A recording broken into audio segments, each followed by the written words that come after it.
Hello, and welcome back to the channel for another brand new movie review, where I'm basically reviewing, as you can tell by the title, I'm reviewing Paul. Basically, what if E.T. met uh, Shaun of the Dead, essentially, because that's basically what this film is. It's a love letter to all the Spielberg type of films centered around aliens and other parts of the fandom. Star Wars, Star Trek does get a slight little mention, but not as much. I'm pretty sure Paramount were a little uptight on the rights for that. Because I'm not because this was produced by Universal. Um, so yeah, this film came out 11 no 13 years ago now. So, how does it hold up? Well, I finally sat down and watched it because I had initially planned for a different movie review. That was supposed to be the 2017 Power Ranger film because I haven't seen it since it came out in 2017. But unfortunately, my Blu-ray just would not work as of recording this. It would boot up to the menu and then it just would not work. An error message would come up on my Xbox about it. So been wanting to review Paul for a while, so I said, fuck it, I'll do it now. Because it's been a while since I rewatched it, and it still holds up, it definitely holds up. It is arguably my, if I was to rank it with the Cornetto trilogy, I would put it as the third best out of the four. Um, Hot Fuzz and Shaun of the Dead are still my favorites.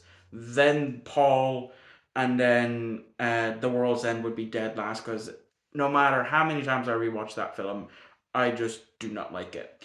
Um, so what is this film about? Well, it's about two friends, two people that work together. One's an author, one's a illustrator. They've worked together to make their own graphic novel, and they finally managed to save up enough money to actually attend San Diego Comic Con. One of the biggest conventions of the year, and I know by the time this video comes out, Comic Con has already happened, but I'm recording this on the 16th of July.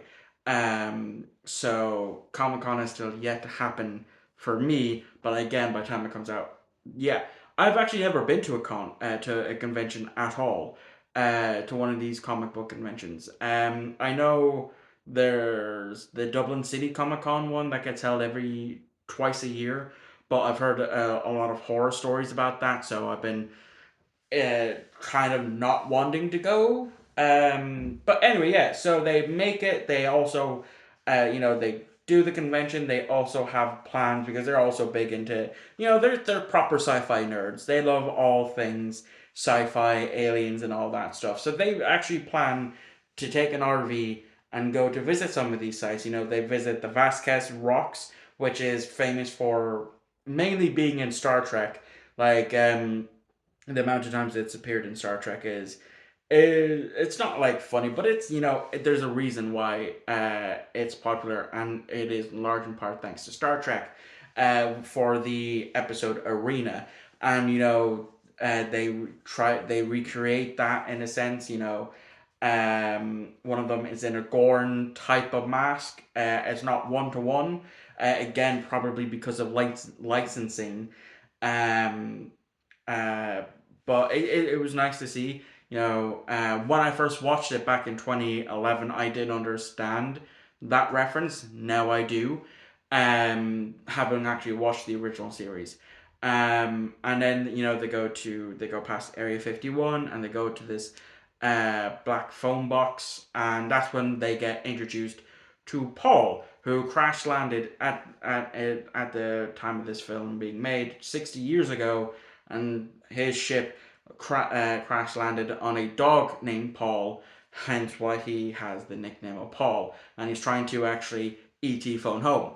Well, he managed to phone home. Now he has to get to the actual location to do so. And not only that, as the entire film goes on, more shenanigans shits happen where they pick up a extreme religious woman who then gets her world opened up to all these different possibilities.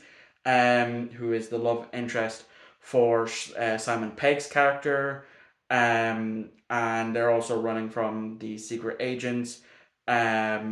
What there's the main secret agent who's been hunting them since the beginning, who turns out later on is actually a friend of Paul, who's actually trying to help him get home. And the main reason why he's wanting to get home now is because the government wants to kill him and harvest his healing abilities as well as his camouflage. And it turns out he's been influencing a lot of stuff. He's spoken to Steven Spielberg back in the 80s about a film, um, and so much more. It like I said, it's a comedy. It holds fucking up. Like I was laughing hysterically at this, and like I said, I seen this in cinema when it came out in 2011. Um, I believe I went to the midnight release of it back when Diamond Cinema, which used to be my local cinema for the longest time, which to be quite honest wasn't the best cinema. Like the cinema we have now where I live, which is Arc Cinema, is leaps and bounds better than Diamond ever was.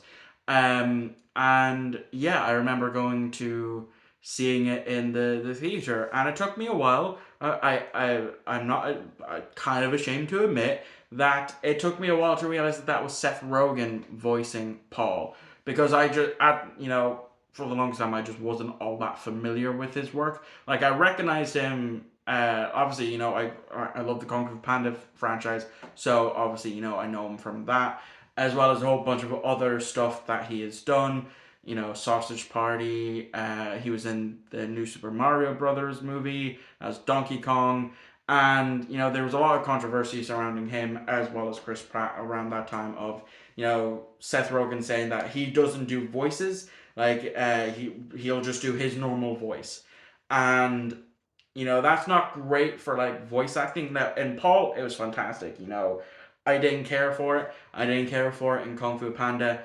I got used to him in the Super Mario Brothers movie as Donkey Kong, the same way I got used to Chris Pratt, um, as Mario. But yeah, overall, I'm very happy that I went back to it.